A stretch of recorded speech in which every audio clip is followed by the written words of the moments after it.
Wedyn, ar gyfer y pwnc nesaf, dwi'n mynd i trafodi ynglyn yr arbrawf ordyn yn ei prawf ymholi nethiwr, oherwydd beth ordyn yn prawf ymgeisio i wneud nethiwr oedd i ymgeisio i siarad yn ddibaid am o lef yr cwarter awr neu 15 munud. Ac dwi'n meddwl mae'r hwn yn arferiad sydd yn hynod o cynorthwyol ar gyfer y dysgwyr o'r iaith. Oherwydd ar gyfer yr dysgwyr o'r iaith, dwi'n meddwl mae'n mwy bwysig i siarad gyda'r ysmwythder ac gyda'r ardderchogrydd yn ytrach nag i wneud neu i gael yr gerfer yn gywir a'r gramadeg yn gywir. Os ydyn nhw'n gallu cyfathrebu ar lefel neu gostadlun sylfaenol ac yn gallu gosod y syniadau ar draws i'r grandawyr, dwi'n meddwl mae'r hyn yn hynod fwy bwysig ar gyfer dysgwyr nag i dysgu y gramadeg neu'r gerfa. A mwy nag hynny, dwi'n meddwl mae'r hyn yn wir hefyd, nid yn unig ar gyfer dysgwyr, ond hefyd ar gyfer pobl sydd yn siarad iaith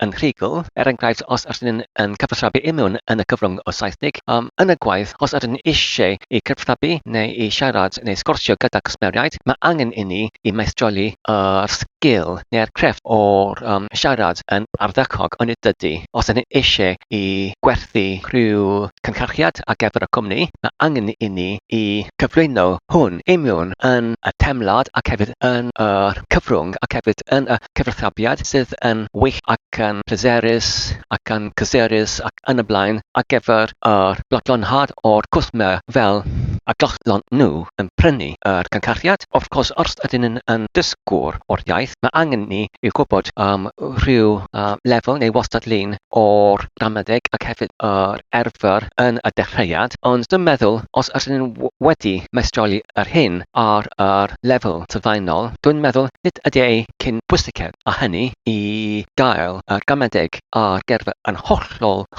cymwys. Os ydyn yn gallu defnyddio oddi wrthyn, ond yn y cyfamser yn gallu cyfathrebu ac yn defnyddio y iaith yn beunyddiol gyda pobl eraill, dwi'n meddwl mae'r hyn yn fwy bwysig. Felly, dwi'n meddwl nid ydy'r agwedd ar gyfer y gwir i dysgu neu i gofio, ond dwi'n meddwl yn ytrach mae'n mor bwysig i defnyddio. Dwi'n meddwl mae'r ffordd anianol neu naturiol i dysgu'r iaith yw i defnyddio hi yn rheolaidd ac yn beunyddiol yr holl amser. Os nad gyda ni lefel neu gwastadlun o'r gerfa a'r gramadeg i siarad ar yr un lefel neu gwastadlun o rhywun sydd yn hollol rhugl neu hyd yn oed yn enedigol imiwn yn y iaith. Gwaethaf hynny, dwi'n meddwl mae'n bwysig i ni i yndal i defnyddio yr iaith oddi wrth beth ydyn wedi ei dysgu ac yn cofio oddi wrthi hi, ond i bendica pob dyn eraill oddi wrth y Saesnig. Felly, y rheswm pam mae gyda ieithoedd gyda ni, mae'n hollol amlwg, ond nid ydy, yw i defnyddio yr iaith fel offeren ar gyfer i nodi lawr bethau sydd mae'n angen rhaid i ni i'w nodi lawr ar gyfer yr cyfathrebu bethau sydd mae'n angen rhaid i ni i'w cyfathrebu i eraill. Felly, mae'n angen rhaid i ni i'w wneud y pethau hyn pob dydd. Felly, does dim esgus gyda ni i dweud oherwydd nad ydyn ni'n rhugl yn gymwys imiwn yn y iaith, mae angen rhaid i ni i cyfathrebu yn dal imiwn Saesnig ar gyfer pethau bwysig i ni ydyn yn gallu dechrau i defnyddio yr iaith gyda beth ydyn wedi ei dysgu yn eisoes ac wedyn i benthyca yr eraill i gyd oddi wrth y Saesnig. Felly, ydyn yn gallu arferu y bethau ydyn wedi dysgu imiwn yn y iaith ac wedyn yn gallu defnyddio hi pob dydd ac drwy hyn yn gallu cadarnhau y bethau ydyn wedi yn eisoes ei dysgu. Felly, enghraifft, i roi enghraifft o beth ydyn yn gallu gwneud gyda'r iaith offeren ar y lefel neu gwastadlun o rhywun sydd yn dechreuo imiwn yn yr iaith. Efallai, ar gyfer rhywun fel hynny, sef y dechreuau, ydyn yn gallu dweud mae'n ein wedi dysgu berf bod, to be, ac hefyd y berf gwneud, to do. Felly, ydyn yn gallu cymysgu yr Cymraeg gyda'r y Saesnig ac wedyn yn cyfathrebu imiwn yn y Saes Cymraeg.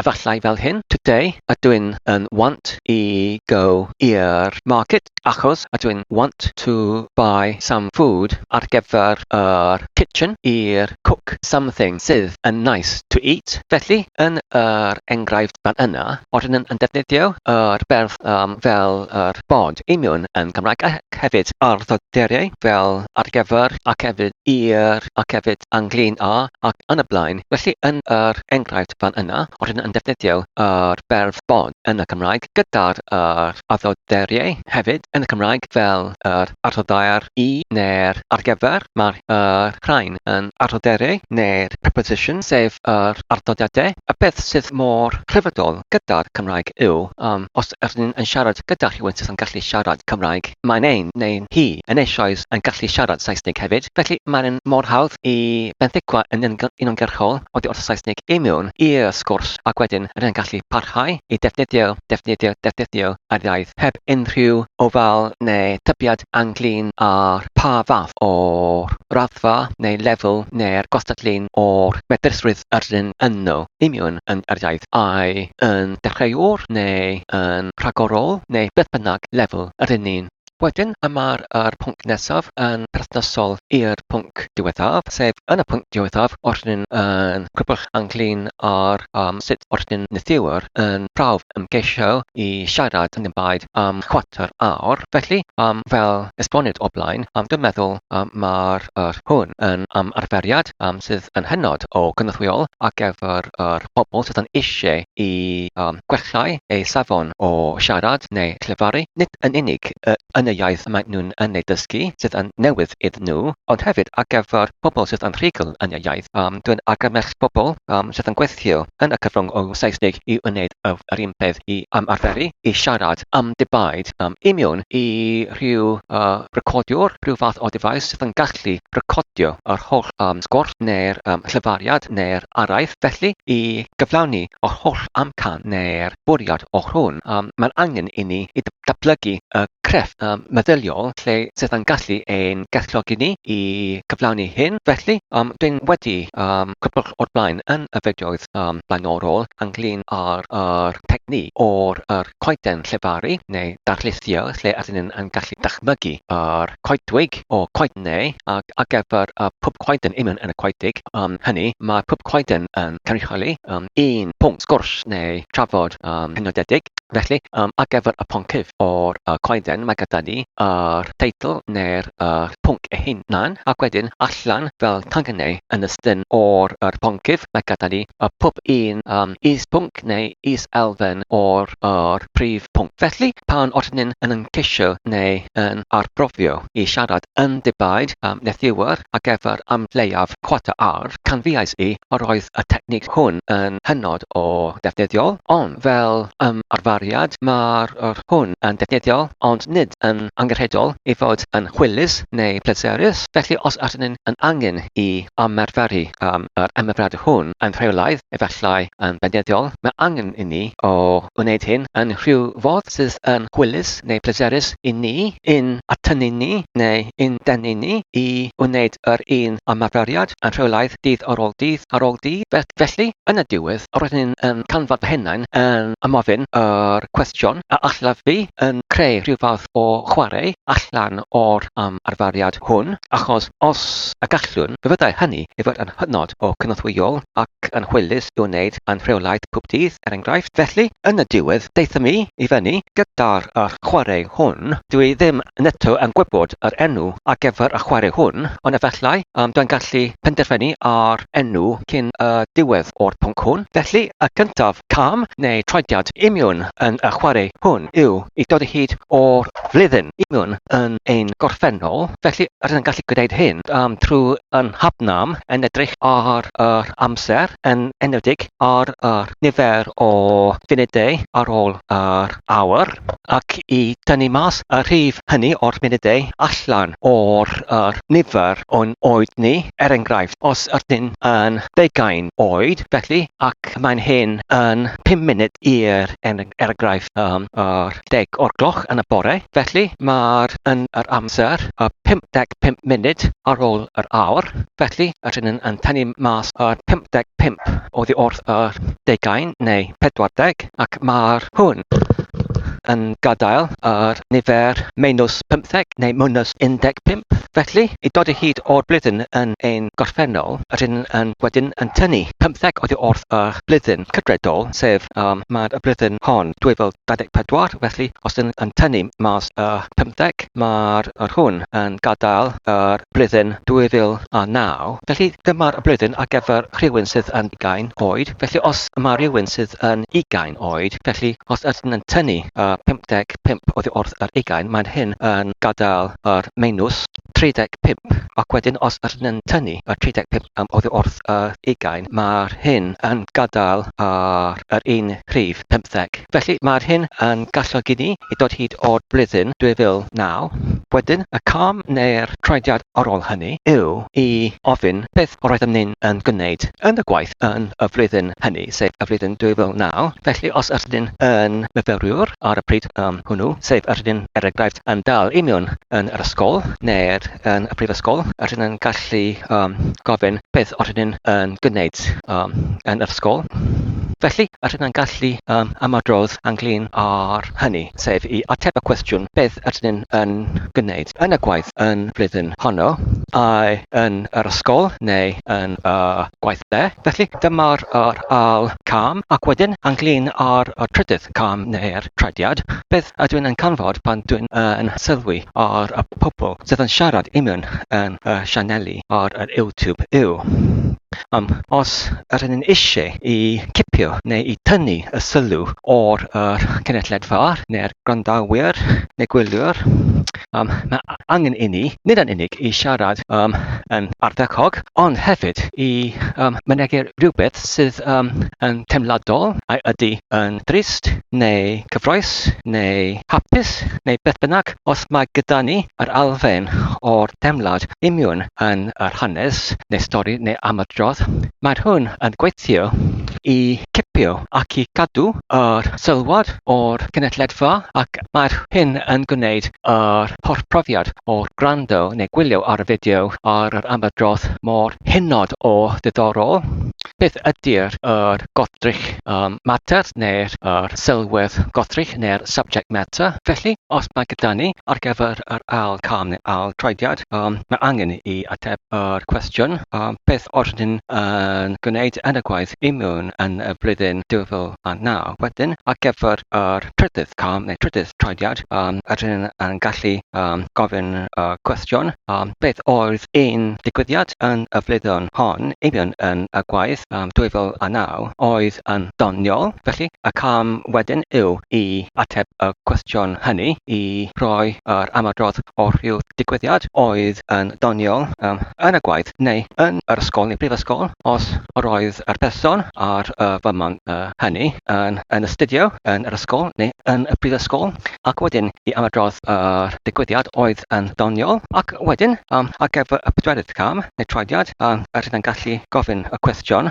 beth oedd digwyddiad oedd yn drist yn y gwaith i mewn yn y blwyddyn 2009, ac wedyn ydyn yn gallu ymadrodd hynny ar gyfer y pedwerydd cam, ac wedyn ar gyfer y pumed cam ydyn yn gallu gofyn y cwestiwn beth oedd digwyddiad oedd yn cyffroes i mewn yn y gwaith le neu i mewn yn y gwaith yn y blwyddyn 2009, ac wedyn ydyn yn gallu ateb y cwestiwn hynny, ac wedyn ar gyfer y pumed cam ydyn yn gallu gofyn cwestiwn arall fel beth oedd digwyddiad oedd yn er enghraifft diweddglo yn y flwyddyn hynny yn y gwaith, ac wedyn ydyn yn gallu ateb y cwestiwn hynny trwy'r ymadrodd rhyw fath o'r digwyddiad oedd yn diweddglo yn y flwyddyn hynny. Felly, dwi'n meddwl fe fyddai hynny yn cymryd am leiaf 10 munud neu 15 munud i ateb y holl cwestiynau hynny. Felly, ydyn yn gallu defnyddio y chwarae hyn i arferu yn siarad yn ddibaid am chwarter awr, ac ydyn yn gallu chwarae hyn yn unigol gyda ein hunain heb unrhyw un arall, neu ydyn yn gallu ei chwarae fe gyda'r bobl eraill, gyda gyfellion neu berthnasau, er enghraifft.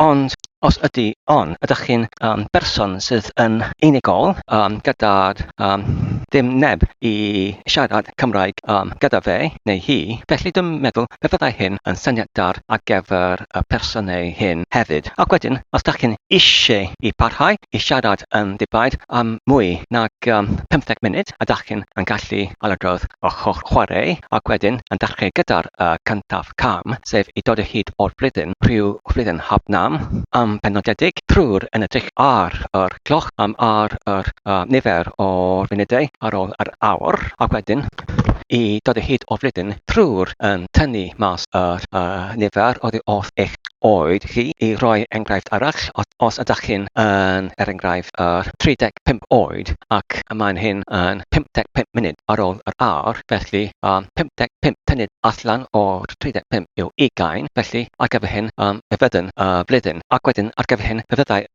flwyddyn i fod yn 2004 ac ydych chi'n gallu ateb yr cwestiynau yr un cwestiynau unwaith eto neu ydych chi'n hefyd yn gallu creu hanes ar gyfer rhywun sydd yn ffuglen ac gwneud yr un beth gyda'r person gyda'r enw ffug sydd yn hollol ffuglen ac wedyn yn mynd trwy'r un camau neu trwyddadau ac wedyn i barhau i siarad yn ddibaid hanner awr neu hyd at 3/4 awr neu hyd yn oed dros awr. Felly, fel wrth yn crybwyll o'r blaen, os ydych chi'n gallu defnyddio yr iaith neu yn yr achos hwn i siarad neu yn y achos hwn i defnyddio yr iaith yn y chwarae hwn, dwi'n meddwl y byddai hynny i fod yn hynod o gynorthwyol i aferu sut i siarad yn wyllt ac yn ardderchog nid yn unig yn yr iaith Gymraeg, ond hefyd yn ei defnyddio ar gyfer yr iaith Saesnig hefyd, neu beth bynnag iaith ydych eisiau i arferu hefyd. Mae'n hyn heddiw 2024 mis Awst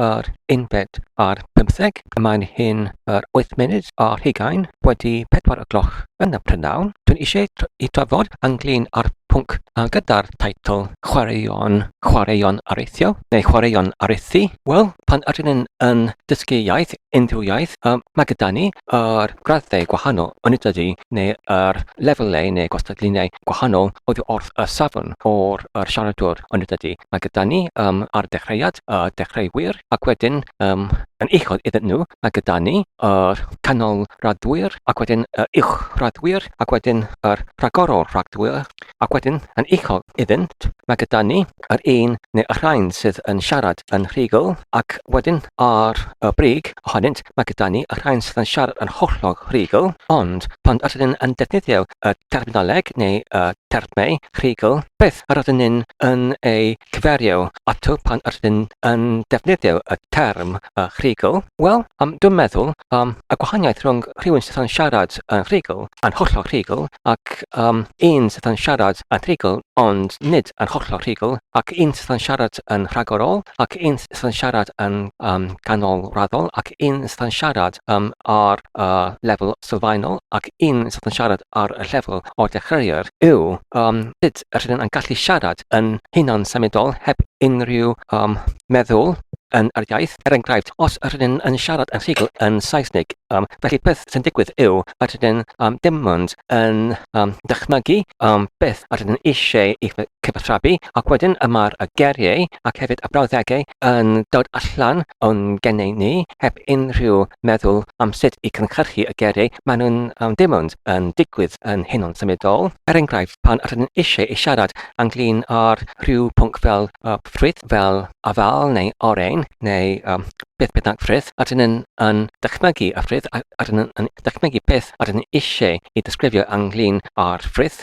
Nid ydyn ni'n er enghraifft yn eisiau i cofio hunain, neu gofio hunain o'r geiriau i defnyddio, neu sut i ffurfio y brawddeg, neu beth sydd yn sonio yn anianol i mewn yn yr iaith, neu bethau fel hyn, ydyn ddim ond yn siarad neu yn dychmygu yn cynnal yr gwerthrych er enghraifft o'r ffrwyth i mewn yn ein datblygiad, a wedyn mae'r brawddeg a geiriau ac hefyd yr ymganiad ac hefyd y seniau ddim ond yn llifo allan yn naturiol yn hunan symudol, ond yn hytrach yn gwahanweddol i'r hynny os ydyn nhw wedyn yn meddwl ynglyn â'r rhywun sydd yn dysgu yr iaith ar yr lefel o rhywun sydd yn dechrau yn daith o'r dysgu yr iaith. Felly mae angen iddyn nhw i atgoffa ei hunain am geiriau I ddefnyddio, sut I ffurfio y brawddeg, sut I sonio yn aniannol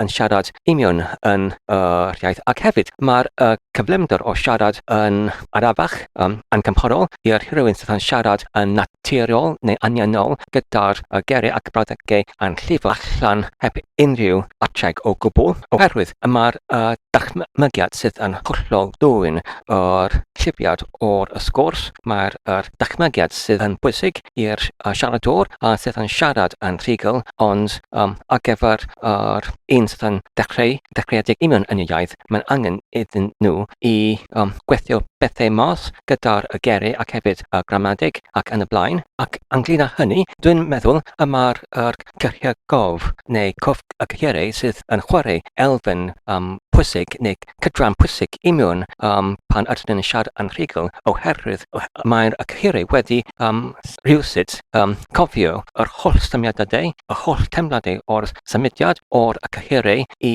siarad yn rhugl I aladrodd y symudiadau union yn y corff yn y gennau o'r geiriau ac hefyd y brawddegau sydd yn y defnyddio aml yn y gorffennol. Felly gyda rhywun sydd yn gallu siarad yn rhugl, oherwydd mae'r gennau neu y geiriau o'r gennau wedi rhywsut yn cofio symudiadau. Felly am lefel neu gostadlun mor trwyaldol. Felly dyna dwi'n meddwl sut ydyn nhw'n gallu siarad yn rhugl union yn unrhyw iaith, oherwydd mae'r geiriau o'r gennau sydd yn gallu adrodd yr un symudiadau o'r geiriau I aladrodd yr un mynegiad o syniadau neu meddylau ac yn y blaen. Felly dwi'n meddwl I datblygu hyd at yr fath o'r rhugylder lle ydyn nhw'n gallu siarad heb unrhyw adnabyddusrwydd o'r cynhyrchu sainau. Mae angen rhaid I ni mae angen rhaid i'n cycheiriau ni I cofio symudiadau trwy'r amlder o'r arfariad. Felly pan dwi'n yn sonio neu pan ydyn yn cyrbwll ynglyn â'r chwaraeon areithio neu areithi yn cynharach, mae'r rhain chwaraeon lle ydyn nhw'n gallu eu chwarae nhw I rhoi I ni yr cyfle I cadw I siarad ac I siarad ac wedyn I datblygu yr cofion union yn ein cycheiriau fel y gallwn ni'n dod yn fwy ac yn fwy rhugl union yn y iaith lle ydyn nhw'n gallu cyrraedd hyd at y pwynt lle ydyn nhw'n gallu siarad yn rhugl dim ond trwy'r yn meddwl am yr gorchrichau ydyn nhw'n disgrifio yn ytrach na angen I atgoffa hunain ynglyn â'r gramadeg neu yr gerfa lle mae'r holl gwybodaeth o'r siarad ac yn cyfathrebu union yn y iaith wedi ei hystorio neu cadw neu arbed union yn y cof o'r cycheiriau yn y gennau I aladrodd yr un symudiadau I mynegu yr un syniadau. Felly I gyrraedd hyd at y lefel neu gostadlun neu'r gradd hwn lle ydyn nhw'n gallu siarad yn hunan-symudol, y lefel o'r hunan-symudolrwydd o'r cyfathrebiad. Felly dwi'n meddwl mae angen rhaid I ni I wedi ymprofi orau ac orau o dim ond yn siarad ac yn siarad yn hyglywadwy union yn yr iaith, nid trwy'r darllen o'r nofelau, nid trwy'r darllen o'r testunau yn dawel, achos nad ydy'r ymarferion hyn yn gwneud unrhyw beth i'r cycheiriau o gwmpas y gennau. Mae angen rhaid I ni I siarad yn hyglywadwy I cynhyrchu y seinau yn sain uchel neu yn sain hyglywadwy I eraill fel y gallwn ni'n arferu y cycheiriau o gwmpas y gennau, fel y gallwn nhw, sef y cycheiriau yn cofio y symudiadau I aladrodd yr un symudiadau tro ar ôl tro. Dwi'n meddwl mae'r hwn sydd y peth sydd ydyn yn cyfeirio at pan ydyn yn defnyddio y terminoleg o rhywun sydd yn siarad yn hollol rhugl. Mae'r holl digwyddiad yn digwydd yn hollol hunan-symudol. Wedyn, os ydyn yn gofyn ein hunain, sut ydyn yn gallu siarad yn ddibaid am oriau ac oriau, ydyn yn gallu efallai ateb, ydyn yn gallu disgrifio rhywbeth neu ydyn yn gallu ysgrifennu yn hyglywadwy yn tras na ysgrifennu I lawr ar y papur I siarad rhyw fath o chwedl neu stori neu i dweud straeon yn hygliodi, ond os nad ydy rhywun arall fan yna yn bresennol fel y cynulleidfa i derbyn y cyfathrebiad hwn, sut rydyn gallu gwneud hynny? Achos maen nhw'n edrych fel yma rhywun sydd yn wallgo os maen nhw'n siarad gyda ei hunain yr holl dydd, sut rydyn gallu siarad gyda ein hunain i siarad yn hygliadwy? Ore ar ore, os nad ydy rhywun arall fan yna i glywed arnom ni, oherwydd nid ydy ei yn hawdd dwi'n yn canfod i creu rhyw fath o'r stori neu chwedl os nad ydy rhywun arall fan yna i glywed i ni yn siarad.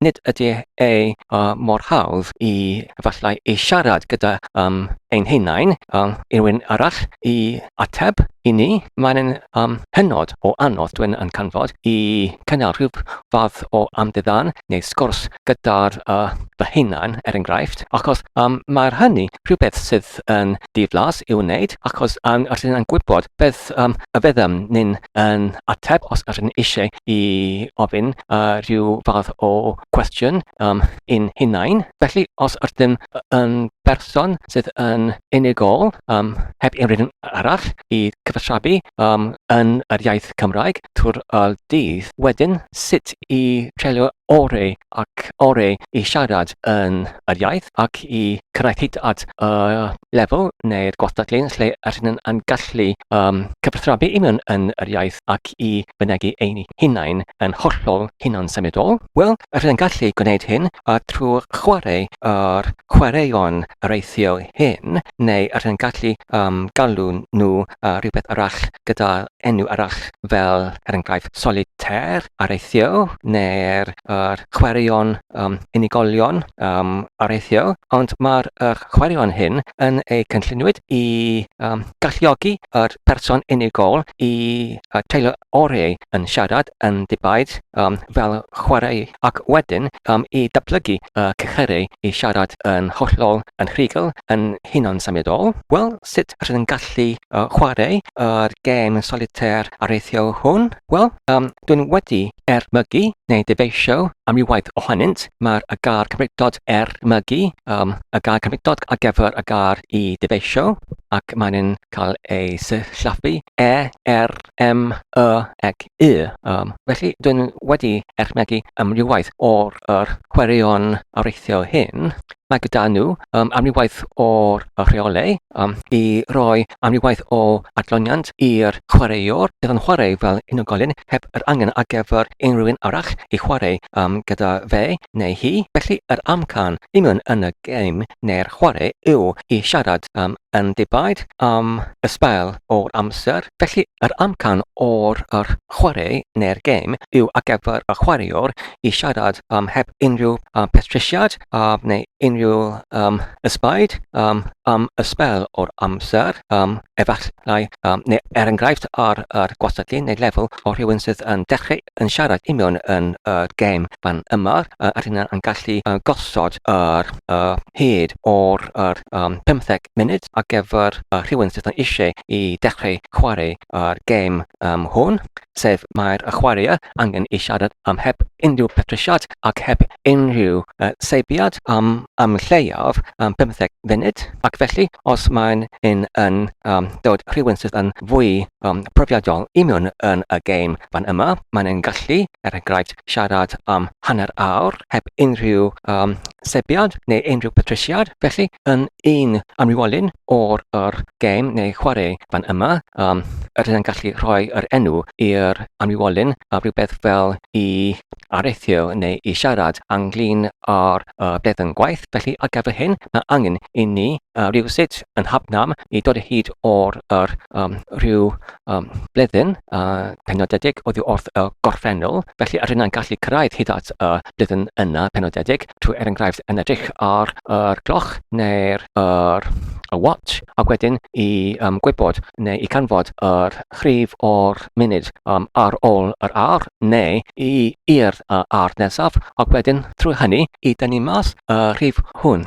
oddi wrth ein oed. Felly os ydyn enghraifft yn 10 ar 20 oed ac mae'r nifer o'r munudau ar ôl yr awr, enghraifft 20, felly yr hyn yn gallu tynnu mas 20 oddi wrth 30 ac yr hyn yn cyrraedd hyd at y rhif 10. Felly mae'n angen wedyn i tynnu mas 10 blwyddyn oddi wrth yr blwyddyn cyfredol sydd yn rhoi i ni y flwyddyn 2014. Wedyn mae angen i ni i ateb cwestiynau penodedig ynglyn â'r gwaith yn y blwyddyn hynny. Felly, ar gyfer y gyntaf cwestiwn, rydyn yn gallu gofyn pa waith oeddech chi yn ei gweithio i mewn yn y blwyddyn 2014. Felly, fe allai hynny i fod y gyntaf cwestiwn. Ac wedyn, yn yr ail cwestiwn, rydyn yn gallu gofyn sut y gawsoch chi y gwaith, enghraifft, wnaethoch chi angen i mynd i rhyw fath o ymweliad ac wedyn i disgrifio hynny yn fanwl.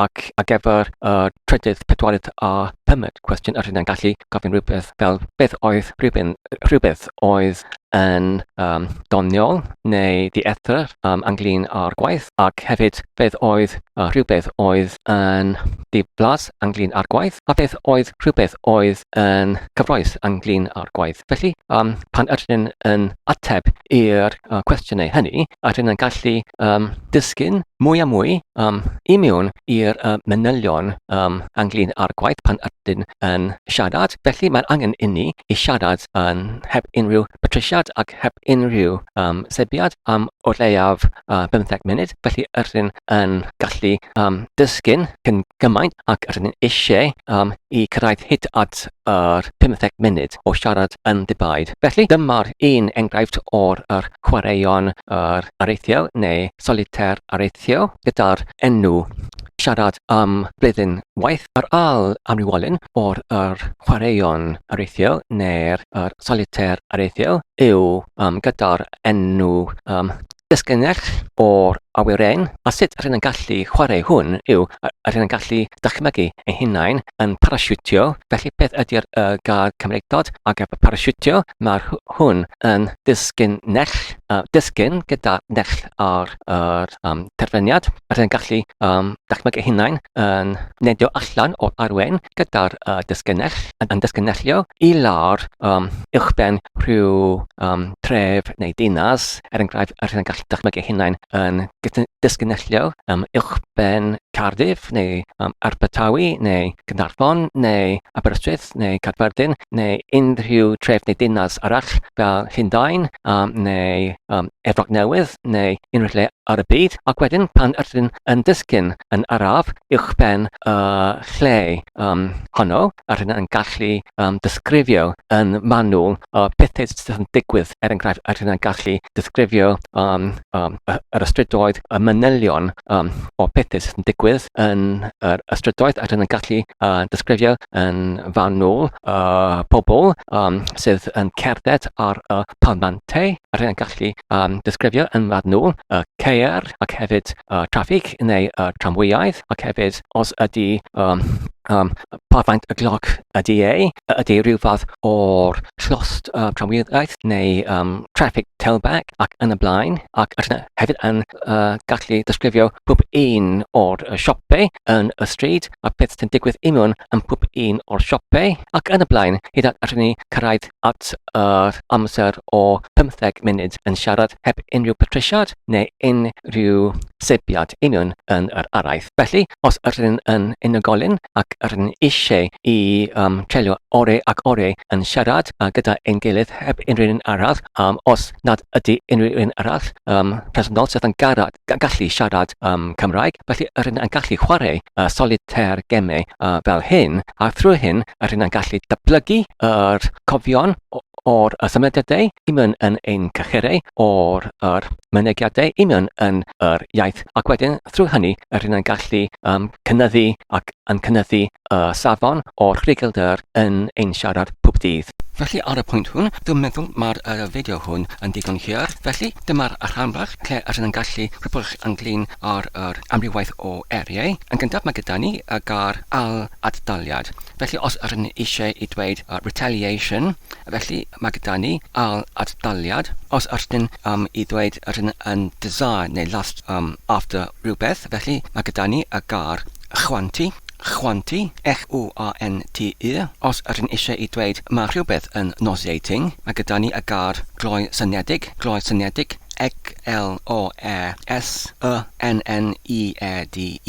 gloi synedig. Os rydyn eisiau i dweud mae rhywbeth yn sickening neu disgusting, rydyn yn gallu dweud clafediedig. Mae'r hwn yn dod o ddoth yr geiriau claf, ac wedyn yr oldodiad eddio, ac wedyn yr oldodiad iedig, clafediedig. Ac wedyn os rydyn yn eisiau dweud mae rhywbeth yn despicable neu hateful, rydyn yn gallu dweud mae hynny yn dirmygadwy. Mae hynny yn dirmygadwy, rhywbeth sydd yn despicable neu hateful. Felly os rydyn eisiau dweud mae rhywbeth yn reproachable, rydyn yn gallu dweud mae hynny yn wfftadwy. Mae gyda ni geiriau edifarhau ac ad-edifarhau. Felly rydyn yn gwybod mae'r edifarhau yn ystyru i repentio. Felly beth ydy'r edifaru? Felly mae'r edifaru yn ystyru at gair Saesnig to regret. Felly os rydyn yn edifaru rhywbeth, rydyn yn regret rhywbeth, ond os rydyn yn edifarhau rhywbeth, rydyn yn repent rhywbeth. Felly, os nad ydy'r gair edifarhau yn digon cryf, felly efallai rydyn yn gallu defnyddio y gair ad-edifarhau gyda'r blaendodiad ad sydd yn cewred at rhywbeth sydd yn cael ei aladrodd neu yn ei gwneud yn yr alwaith, fel enghraifft adnewyddu. Felly mae gyda ni yr ad-edifarhau. Ac wedyn beth ydy'r gair Cymreictod ar gyfer to acclimatise. Felly os rydyn yn edrych ar rhanbarthau gwahanol o'r gair, mae gyda ni ac wedyn climate ac wedyn ties. Felly ar gyfer trwy hyn, rydyn yn gallu dod i hyd o'r gair ar hinsawdd ddeddio,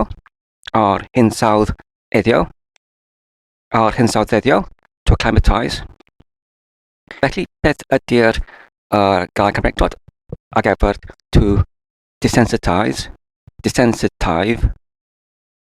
Felly, unwaith eto os rydyn yn gwahanu y rhanbarthau gwahanol o'r gair desensitise, mae gyda ni geiriau Cymraeg